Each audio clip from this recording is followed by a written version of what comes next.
Hi everyone. इस video में हम BA programme education semester 6 primary education in India का पीवाईक्यू डिस्कस करेंगे। पेपर एज यूजुअल 90 मार्क्स का आप लोगों का आने वाला है। इन्हीं 5 क्वेश्चंस के आपको आंसर देने हैं। क्वेश्चन नंबर 7 जो है वो कंपलसरी है। ठीक है जी। अच्छा, आइए पहला क्वेश्चन देखते हैं। Throw light on the development of primary education in India after independence. Also describe the major trends, achievement and problems of primary education। Bharat में स्वतंत्रता के बाद, जी हाँ, स्वतंत्रता के बाद प्राथमिक शिक्षा के विकास का क्रमबद्ध वर्णन कीजिए। बताना है कि इंडिपेंडेंस के बाद जो प्राइमरी एजुकेशन होता है इंडिया में, उसका डेवलपमेंट कैसे हुआ और प्राथमिक शिक्षा की प्रमुख प्रवृत्तियां, उपलब्धियां और संस्थाएं भी बताइए। जो प्राइमरी एजुकेशन था उसके जो मेजर ट्रेंड यानी क्या क्या बदलाव इसमें आए, क्या क्या इसकी अचीवमेंट आई और प्रॉब्लम भी जो आई वो भी आपको बतानी है। 18 नंबर का ये क्वेश्चन है। अगला क्वेश्चन है, primary education is the basis of nation building, justify this statement with example. प्राथमिक शिक्षा राष्ट्र निर्माण का आधार है, इस कथन की उदाहरण सहित व्याख्या कीजिए। ये तो एज यूजुअल सी बात है कि जो प्राइमरी एजुकेशन होती है, जैसे एक बिल्डिंग के लिए बेस बनाना बहुत जरूरी होता है ना, स्ट्रॉन्ग बेस, ऐसे ही हायर एजुकेशन के लिए, प्रोफेशनल एजुकेशन के लिए बहुत ज़्यादा ज़रूरी है कि एक बच्चे की प्राइमरी एजुकेशन बहुत ज़्यादा अच्छे से बने। तो इसी स्टेटमेंट को आपको जस्टिफाई करना है।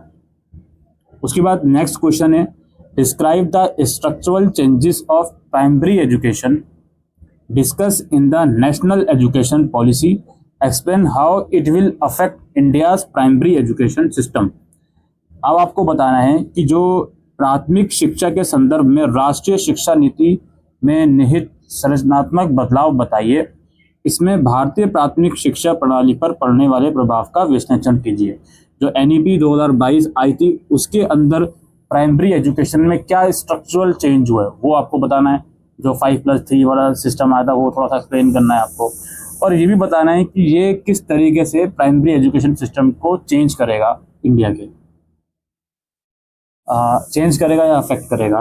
फिर नेक्स्ट क्वेश्चन है, आप लोगों को डिफ्रेंशिएट करना है करिकुलम और सिलेबस के अंदर, पाठ्य चर्चा और पाठ्यक्रम में क्या फ़र्क है बताना है।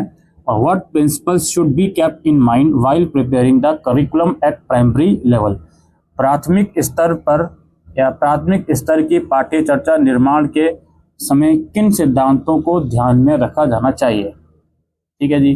तो ये भी आपको बताना है कि जब आप करिकुलम बनाते हो प्राइमरी लेवल का तो किन प्रिंसिपल्स को ध्यान में रखना है, सिद्धांतों को।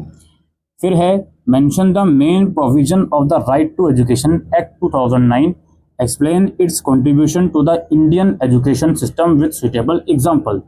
अब जो 2009 का शिक्षा का अधिकार कानून आया था वो बताना है कि उनकी मेन प्रोविजंस क्या थी उस कानून की, उसको उल्लेख करना है उसका, और ये भी बताना है कि भारतीय शिक्षा व्यवस्था में इसके योगदान को समुचित उदाहरणों द्वारा समझाइए। यानी कि इंडियन एजुकेशन सिस्टम के अंदर ये जो राइट था इसका क्या कंट्रीब्यूशन रहा, ये भी आपको एग्जाम्पल के साथ बताना है।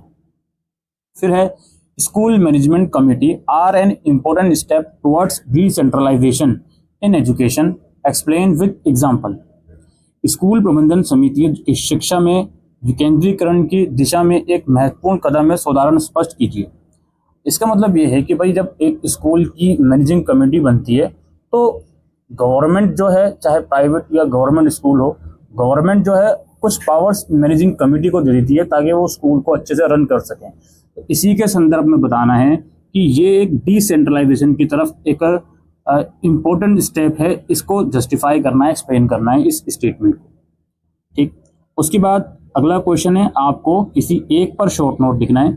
Integrated education system for special children, दिव्यांग बच्चों के लिए एकीकृत शिक्षा योजना, मिड डे मील स्कीम्स और मध्याह्न भोजन योजना, और नली काली स्कीम और नली कली योजना। ये दोस्तों पीवाईक्यू था और एग्जामिनेशन पैटर्न था primary education in India BA programme semester 6 का।